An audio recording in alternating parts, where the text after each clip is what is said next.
Hi, this is Evelyn Lopez. Welcome to another episode of Sustainability in Your Ear, the Earth911 podcast. This time, we are coming to you for the week of September 2nd, 2019, just after Labor Day. And we are thinking about lawns and late summer allergies. I don't know about you guys, but it's a time of year where all of the lawns are turning brown around us, and water bill is getting a little higher. So we want to talk about a few alternatives to the outdated idea of a lawn. And by outdated, I'm saying that because the lawn, the construct of a lawn, is actually a Victorian idea. We also want to talk about recycling inhalers and allergies. So welcome. I have on the podcast today, Mitch Ratcliffe, our Earth911 publisher. Mitch, how are you today? Doing great. I'm looking forward to talking Victorian lawns. Victorian lawns. That sounds kind of exotic, doesn't it? Well, kind of. And we also have our Earth911 writer, Sarah Lozanova. Sarah, how are you today? I'm doing well. Thank you, Evelyn. Great. And what is the weather like in Maine today? Do you have dry lawns around you, or did they stay kind of green this year? You know, they stayed green. We got a lot of rain in the last couple of weeks, so everything's pretty green at the moment. Very good. And I am away from Tacoma today, but we're recording at our beautiful Moonyard recording studios. And Doug, how are things in Tacoma today? Is your lawn still green? I know it was raining yesterday when I left. Well, you know, it's sort of green around the edges because it's attempting to sap whatever moisture there is. But it has been, it's been a cool, much cooler summer, and we've had some rain in the last few days. It feels like fall. Does feel like fall. I agree. It's muggier than fall, though. Yeah.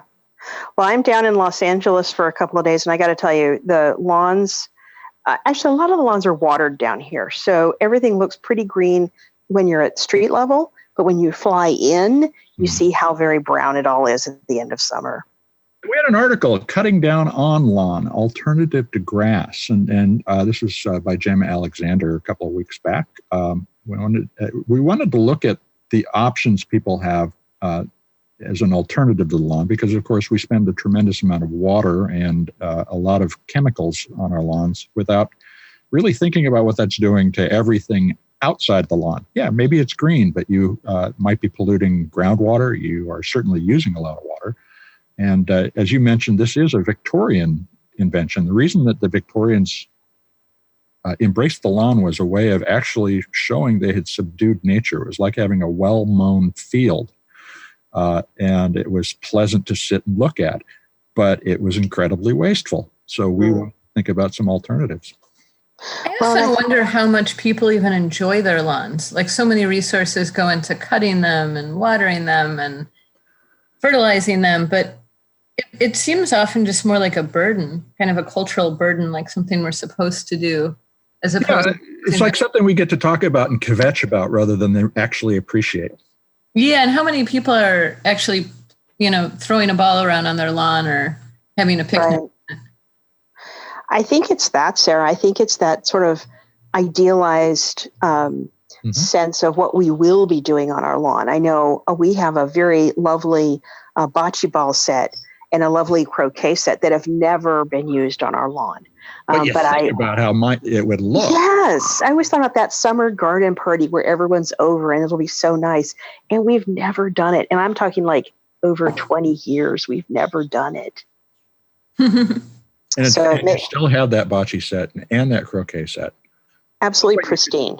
Yeah. Think what you could do with those if you got rid of your lawn. You could give them to children who would appreciate and keep them for 20 years without using them. That's right. I think they could just get passed on in the aspirational bocce league. Yeah. Well, so you can take a lot of alternatives for this. One of which is to plant a lot of shrubbery or berry beds. And the other is to just think about replacing the lawn itself. What do you guys, what do you do with your lawns? I can certainly carry on about mine. Well, we have a very small lawn now in the front of our house, and it's quite small. And I think we'll probably just keep it. If one of the tensions you have in a neighborhood is you don't want to get too extreme, because then your neighbors get a little agitated. And we already have a number of Chinese wind palm trees in our front yard. So we might keep that little patch of lawn, but in the backyard, the dogs have pretty much destroyed all of the lawn. It's more like a doggy racetrack. And so back there, I think the question is what can we put down seed-wise that might stand up to the dog use a bit more and be more pleasant to look at? And I'm kind of thinking that maybe some clover or some other type of green thing that doesn't need to be watered and is pretty hardy might be a good option. So I tried clover this summer. What did you think of with clover? My 2 dogs, and the dogs obliterated the clover.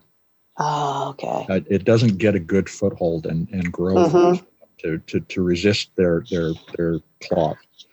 Yeah. And because they like to skid, they just tear the clover right out. But what we do have is a lot of oxalis growing in lieu of our lawn. And that has made a big difference, along with letting it become mossy, which is easy here in the North, not easy everywhere else. But a combination of moss and oxalis and a little bit of grass has really changed the way we need to care for the lawn. The thing I have to say is the dogs like to pull the moss out. Yeah. But other than that, it grows back. Yeah. I planted clover in my yard and I was able to get it established for a couple of years, but then I found out that it wasn't native and I was hoping to create more native species. And then another thing that a neighbor pointed out, but it didn't end up being a problem, is that it attracts a lot of pollinators. So I have kids that tend to walk around barefoot. And so I was kind of holding my breath for a couple summers, but they never got stung. So it didn't end up being an issue. It just seemed like fun. But I think it's that way with anything that attracts pollinators. There's, going to be things that sting flying around. And I think that's part of living in nature. And we, in fact, put a bee house in our backyard for carpenter and solitary pollinators to use, carpenter bees and solitary pollinators. And it's been fun to watch them move in. But we keep it away from where the dogs and the birds, as we've got a number of bird feeders and my children are too old to get stung by a bee, but it doesn't seem to be a problem. And I also see the benefits in the flowers in the yard as I've made this change. They do seem to be more robust, and I'm seeing more seedlings. Imagine you build up the organic matter differently in the soil too. Like, I don't think grass is really that great of a crop, whereas native wildflowers and things like that, some of them might have nitrogen fixing properties or things like that. So if you did eventually want to turn it into, say, a vegetable bed, then you've already done some of the work to get that established. Have you tried ground cover? We suggested succulents in the article. I haven't found succulents work well in my yard, but they might work better in other regions. Yeah, I don't think they would work in Maine. I tried planting a wildflower mix this year, and maybe I didn't water it enough. It established in part of my yard, but not the other part, which was a little bit disappointing. But I do have a lot of milkweed that just grows naturally. So the milkweed took over, and that was actually kind of welcomed because I ended up getting a lot of monarch butterflies and seeing other pollinators. And that is native. So I would imagine that has a lot of ecological value. So I think I'm going to try to, I guess, gently encourage the milkweed. It can get quite prominent, though. Well, the other thing that we're looking at is permeable paving stones, so stones that allow the water to pass through into the ground below. And if you don't use some kind of sealing cover like plastic under the pavers or under gravel, that's, I think, the way to go. I would not want to put gravel and plastic down, but pavers and allowing the water to get through, and you can place them separately and then let moss grow between them as well for ornamental look will work well. Yeah, the house I grew up in, where my parents currently live in, Laguna Beach, California, their backyard is not a big backyard, but it's a patio that has a sort of an awning cover over it, and then extensive beds all around. And it makes for a really nice outdoor living space, so that they eat a lot of their dinners outside, and they have an entertaining area outside. And I think that's kind of ideal in a way, because there's enough gardening that you can grow what you want, but most everything is a pretty easy maintenance.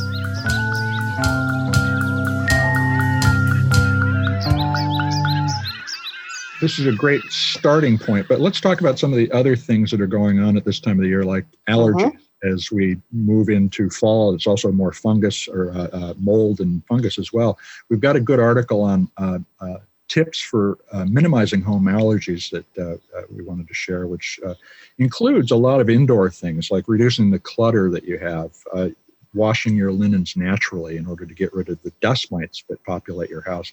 And one that we've recently undertaken and has really made a big difference is not letting the dog sleep in the bed.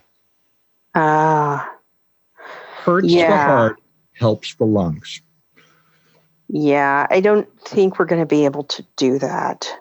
We have 2 dogs that are definitely bed dogs.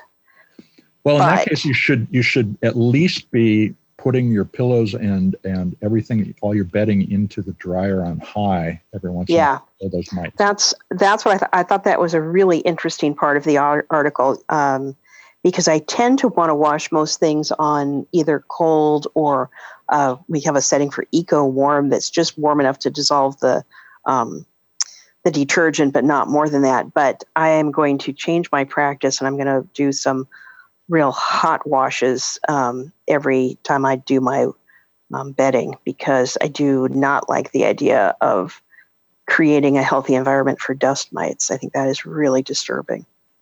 Mitch, how long did it take for you to notice a difference when the dog stopped sleeping with you? A couple of weeks, because we had to clean up, and they still jumped up there for the first couple. We bought a cage that they now happily go into because it's a habit they've developed. But it took about 2 weeks before I really felt like I wasn't waking up congested.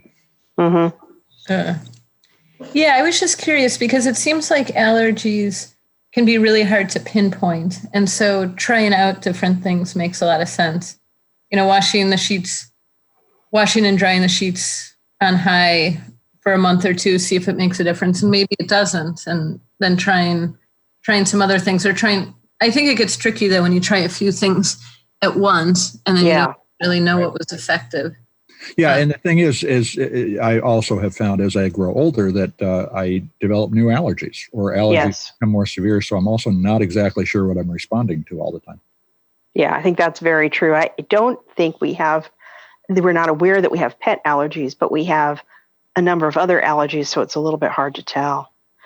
One of the things we did a few years ago was get rid of all of our carpeting, and that has been enormously helpful, both with the allergies and just since we do have pets in the house. That's the main reason we did it. We had cats at the time, and it just seemed like we had hairballs and all kinds of other things that were, having carpeting was just no longer a successful strategy. That's something we're considering doing too. And one of the things in the article that was interesting is this marmoleum, which is made from linseed oil instead of PVC. And so you can have a floor that is essentially natural and like linoleum. And that's a lot easier to keep clean than a bare wood floor, because the wood floor is sort of full of cracks and creases. Right. Yeah, I think many of the things that can help with home allergies are also just good for indoor air quality in general. Like carpeting is just known for, it holds toxins and dust and all kinds of particles in. It's very hard to clean, and then you might end up keeping it for 10 or 20 years. So it can also be good just for having fewer toxins in the home. And same thing too, another tip that can be helpful is just changing HVAC filters regularly, because they trap a lot of dust particles. And that also has the benefit of making your HVAC system more energy efficient. If those filters aren't changed regularly, it can really kind of clog the system up. That's interesting, because what I just realized as you were speaking is that now that the bed is cleaner, we're also aware of the bed's age. And the fact that it has 15, 20 years of us lying on its smell. Yeah. And so one of the things that we've been talking about since we got the dogs out of the bed is, do we need a new bed? And so a lot of this is, if you change the inputs that cause the allergies, you suddenly have a different perspective on why and what you're buying matters.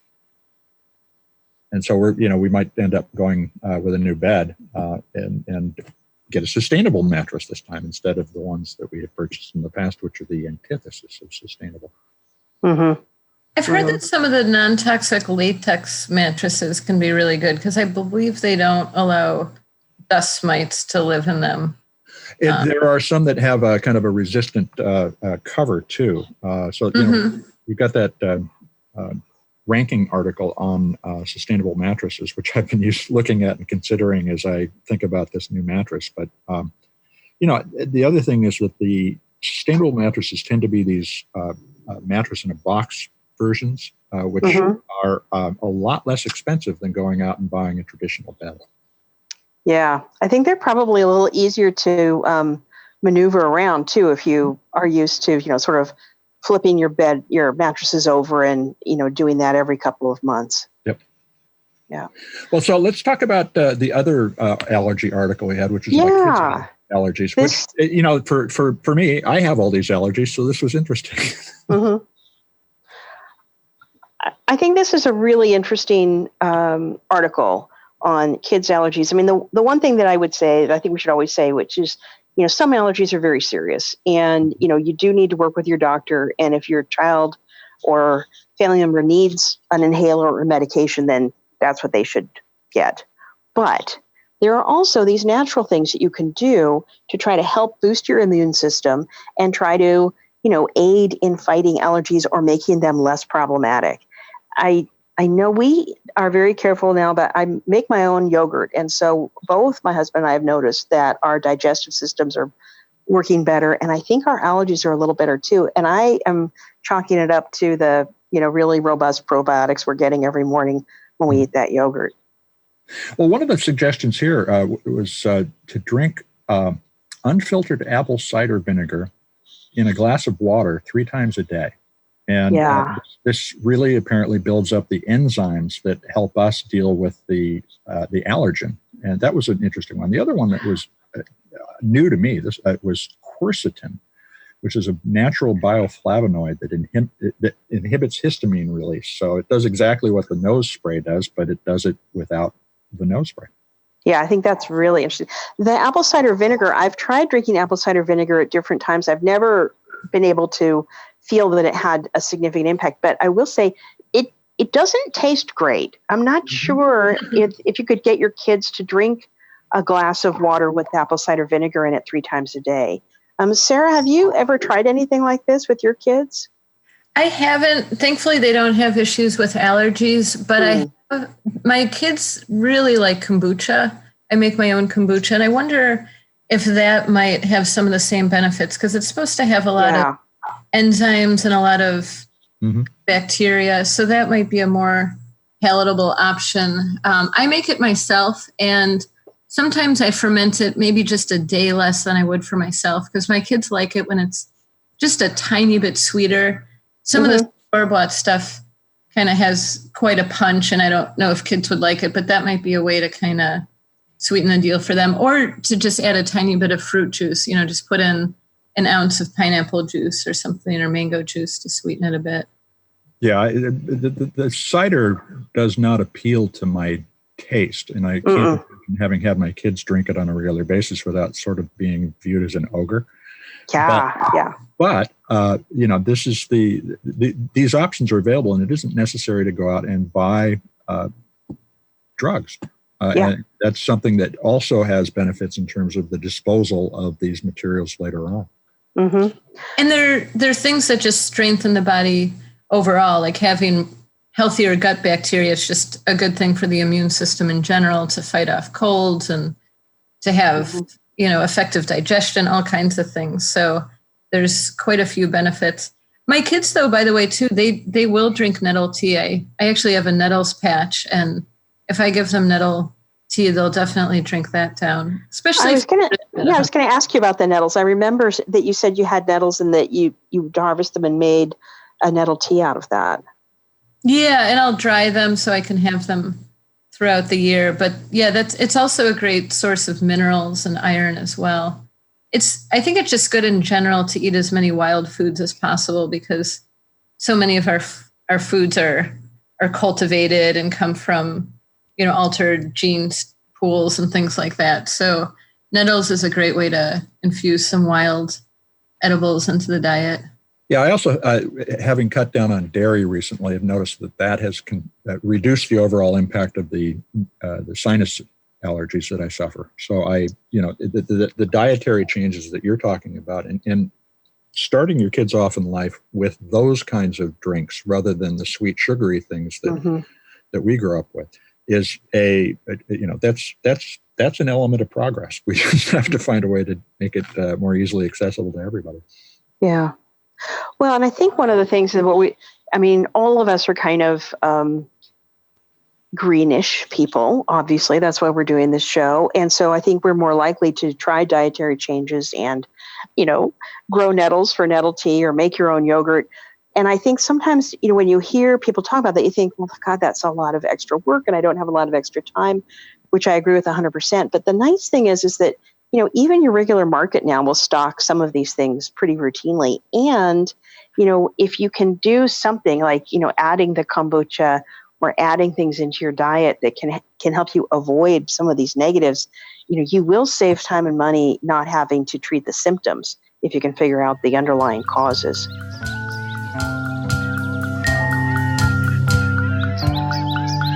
Well, and we have another article that is related to this, and that is when you do have to turn to medicine, a lot of people end up using inhalers. Mm-hmm. This actually has been the most popular site on the story in the last month. Over the last month, even though it was only published about a week and a half ago, because nobody has an answer about what to do with these things.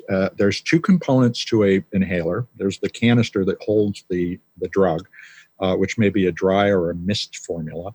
And that's actually propelled by a different kind of chlorofluorocarbon than was banned about 25 years ago. It's a lot less impactful on the environment, but it is still a chlorofluorocarbon. And that's something to keep in mind if you're making decisions. But obviously, you have to put your health or your children's health first when making these considerations. This is at least better. Those canisters need to be emptied. They can burst if you put them under pressure. So you have to take these back into usually a pharmacy. And there's a number of programs growing up around a process that GlaxoSmithKline, which is one of the biggest manufacturers of inhalers, came up with about 10 years ago and is introduced in the UK. It's called the GSK system. Scheme. And unfortunately, it hasn't really taken hold here in the States, except in a couple of cases where GlaxoSmithKline has partnered with local companies like Walgreens. And so if you do have an inhaler, you need to take that canister back and have it treated as medical waste.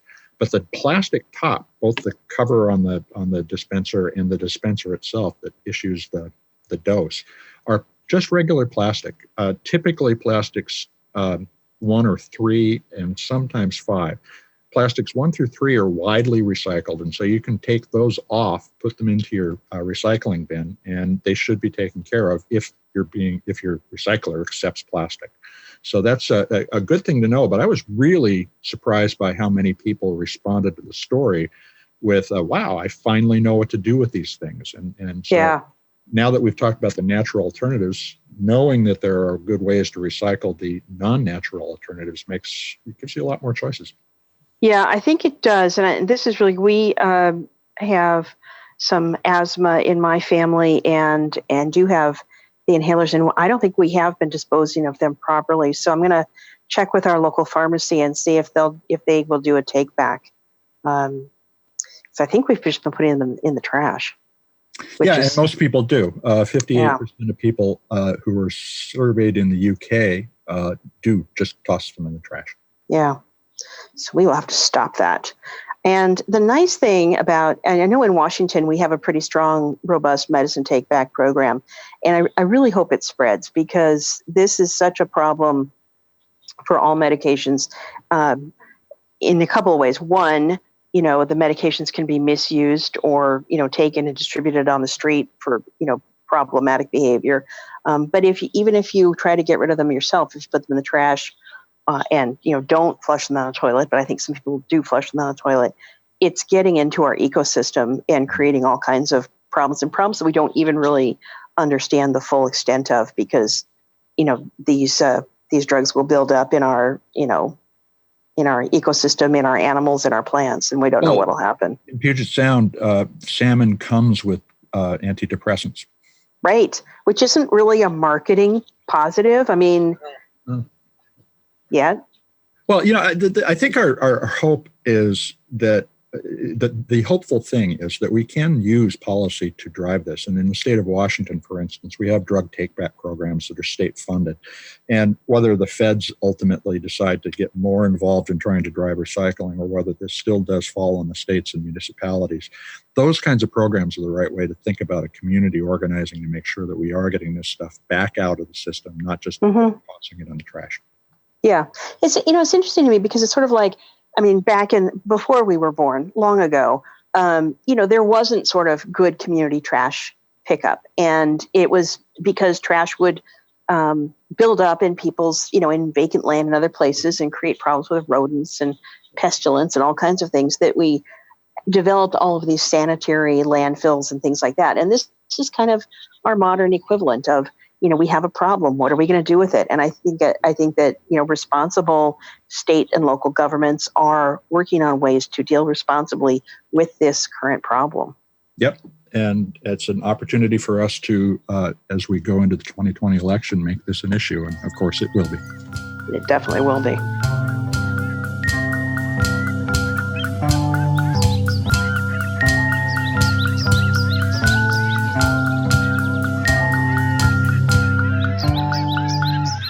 So let's turn to Earthling Questions. We have one from Rona on Facebook. This is a really good one, I think. She says, I have recycled number 5 items at Whole Foods for many years. And by number 5 items, I think she means number 5 plastics. Yes. And now they don't have it anymore. I have many bags of them to recycle now. And even though they're accepted by the recycling service in my area, I'd really rather put it in a preserve number 5 dedicated drop-off. Can you tell me of somewhere near me that I can take it to? So this is a great question in the rapidly changing recycling times we're facing. So number 5 plastic is mostly the bags and containers we use for salads and produce. But primarily, that's where you see it in the grocery store most often, is in the produce aisle, and unfortunately, because of all the changes in the way we recycle and who takes our trash overseas, we're in the midst of rebuilding our recycling system here in the United States. And many recyclers, as I mentioned before, aren't taking plastics number 4 through 7. But we're going to get this restored. It will come back. I'm confident of it. And we talked last time about what we're doing with our own recycling service investigation. Right. That will be one of the areas we want to focus on, is these very specialized but easy to recycle once you get them sorted out materials like number 5. So right now, Rona's options are pretty limited, but you can search using our search tool at search.earth911.com. Just put choose plastic number 5 as the material and use the zip code, and that'll give you local options. You do, and Rona's really thinking about this the right way. She wants to get it to somebody who's really going to use the material, and that's the big trick in recycling. So it's good that she's thinking about that. And as she keeps asking at Whole Foods or wherever she ends up shopping, if she can't take the Whole Foods experience because of this, she can get this taken care of. We just all need to be asking for this kind of good sorting and processing. Exactly what I was. So what I was thinking too was that if I was in Rona's shoes, I think the first step I would have is to go to Whole Foods and say, look, this is really important to me. Probably they're using number 5 plastics in their produce aisle. So, Whole Foods, do the right thing here and either help us figure out where we can recycle these items or, stop using them. So I think that would be the starting point. I also heard a story on NPR just a couple of days ago that was talking about the recycling industry, and it had someone, and I'm going to find a link to it and send it to you, Mitch, because I think it might be a good follow-up for a future story. But it had someone in the plastic recycling industry saying, don't think that recycling plastics is dead. It is not. It is very much alive. and it will get stronger, but we need your help. And basically it is, we need you, the consumer, to talk with the product manufacturers and say you want recycled packaging options, because right now, freshly made plastics from virgin ingredients is cheaper to purchase for the manufacturer than recycling and making recycled plastics. Is you can recycle the plastic, but it's going to be a slightly more expensive plastic than brand new virgin created from petrochemicals plastic. So there's a trick there, but go ahead. So the thing is sort of like, we want more recycling. We want recycled plastics. We need that circular economy. And the piece that we're not strong enough on yet is the consumer demand. So the perception that price is the problem is also the problem. Because which price are you paying attention to? Are you paying attention to the price of the material and as part of the packaging of the product you purchased? Or are you paying attention to the price of not recycling the material? Mm-hmm. That's true. That's true. You're only looking at that early price. If you look at the full life cycle, it's actually cheaper, both in terms of carbon emitted into the atmosphere, which is, we're basically every year borrowing more than $250 billion from our children just for carbon dioxide social costs. Mm-hmm. But also, less power used to reprocess, 70% less power to make new plastic from old than to make plastic from oil. The other thing is we're subsidizing globally the petrochemical industry, which makes plastics, to the tune of about $5 trillion a year globally. So that money's coming out of our pocket already, and that lower price is just a distraction from the real change we need to make, which is to go to the manufacturers and say, we want a complete change in the impact of our shopping. Yeah. But I agree with you completely. But I do think that the consumer doesn't realize how much power that we potentially have. Yeah, it's just like we get activated. If we told our vote doesn't matter, that is the most ludicrous and poisonous idea in a democracy. And the same is true in a market environment. The customer is ultimately the one who's going to shell out the money. Unfortunately, right now we've got an administration that also shells out $5 trillion a year in support of the petrochemical. Yeah. Right. But that's why states and local elections are so important. Indeed, you do. Yeah. So this next question is actually, I just tried one of these for myself recently. So this is kind of interest to me. So Justin asked on the Earthling forum, he says, I run a small coffee shop, so I'm painfully aware of all the waste created by plastic cups, lids, etc. So I'm constantly working on minimizing that waste. A big trend in coffee shops right now that seems like a good idea are strawless lids. It made sense to me, so I thought we would try it. I'm all for reducing straws, even if their role in the ocean plastic crisis is a bit overplayed. Waste is waste. Just curious if anyone has any input or perspective on this issue. I don't want to inadvertently increase the cost on the planet when I'm trying to help it. So this is a great question. And it's great to see a business person thinking about it too. So, and the interesting thing is I think that the questions you need to ask are, what's your strawless lid made of? And where does it come from and how does it work? And I'll tell you, the ones that I've tried at Starbucks with the cold drinks, they're very much like the hot coffee cup lids, kind of a sippy cup. They're clear and they're a sippy cup. And I will say, I have talked to a few people who've said, well, this is great and all, but I still want a straw. I don't want the cold liquid hitting my lips like this. I don't want and I don't want little ice chips getting in also. So I'm not sure that the strawless lid on a cold drink is going to satisfy the person who wants a cold drink with a straw. Well, the other, and this is another element of Justin's question, which I cut down a little bit for length. And he was saying that it seems like these lids weigh more than the plastic lids he uses on a regular I think that's true. Coffee. And I actually have a couple of them sitting right here on my desk that I've been looking at. But they are compostable. But they have to go into an industrial composting system. You can't just take them home and toss them into your compost and expect them to break down. So there's a lot of different variations on what compostable is. The other thing you have to take into account with all of this is how far does this material have to be moved in order for you to have the strawless lid and then to have it recycled.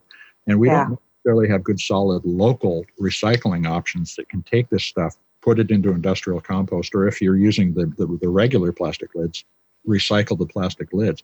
So rethinking the recycling infrastructure to get it to somebody near you who can process it is a potential huge bonanza for the economy.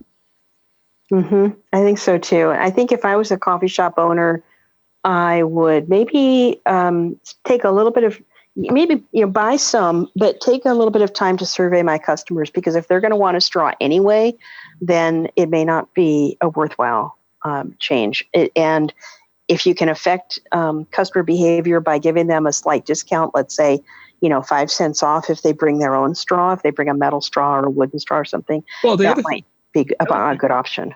Yeah, the other thing to do is use this choice as a way of getting them to tell you what they really want. If they want a straw, would they take a paper straw? Right. That's another easy way to solve this problem. Don't dispose of plastic, dispose of paper. You want to pick a straw, one that will actually break down, that's not plastic coated.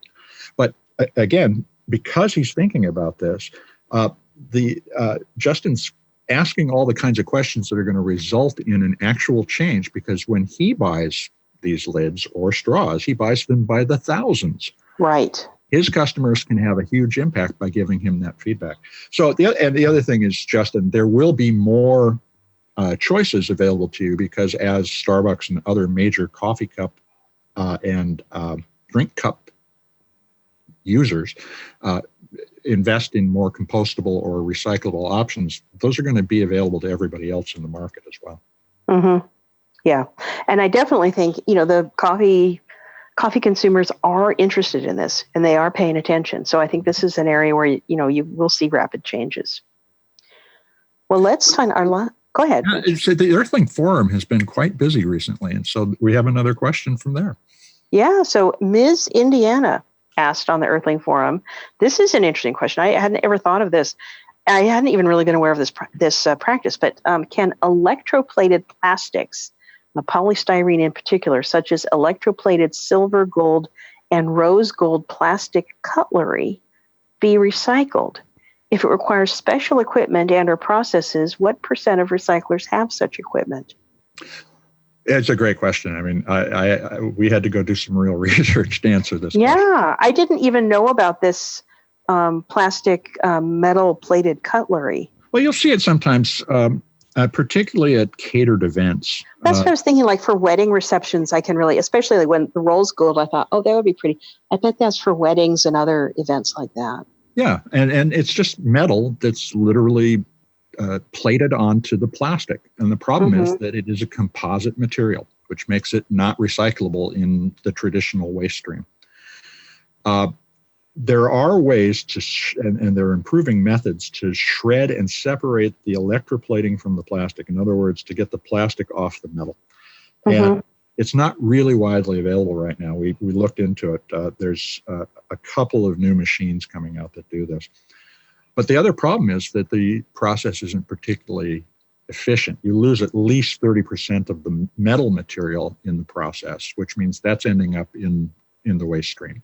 And the plastics itself, if they aren't really thoroughly cleaned of the metal, can't be recycled either. So it's really probably a better idea not to buy those.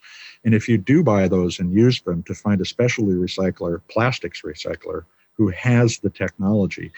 We don't have this information in our database right now, so we can't really say how many organizations have it. But based on just the general approach to plastic right now, this is something that is very limited in its availability in the United States.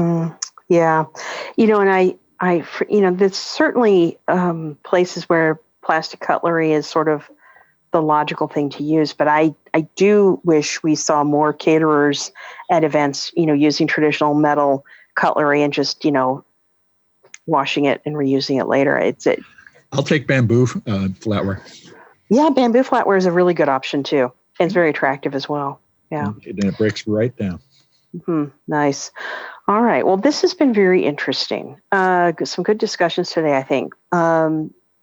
Anything before we sign off, Mitch? Well, folks, the iRecycle app is back. check it out at earth911.com. You can download and search for the material you need to recycle, get a map to where you're going, and also tap one number and call them to confirm that they're still taking what you want to give them. So iRecycle's there. Get using it and do a better job of recycling. Absolutely. And, listeners, give us some feedback on how that's going for you. The questions we're hearing here, use the Earthling Forum, which is, you can find it on the Earth911 homepage. It's it's not new anymore, but it's starting to be populated with a really good conversation amongst people who want to share information about recycling. Excellent. Excellent. So that's it for this episode of Sustainability in Your Ear. We hope you will tune in and join the conversation. You can always send us an email at feedback@earth911.com. Go check out the Earthling forums, get involved in the conversation, and you can find us on iTunes, SoundCloud, Spreaker, all of your basics podcast platforms, and of course, always at the earth911.com website, where all of our excellent stories are located too. And we'll see you next time. Thanks, everybody.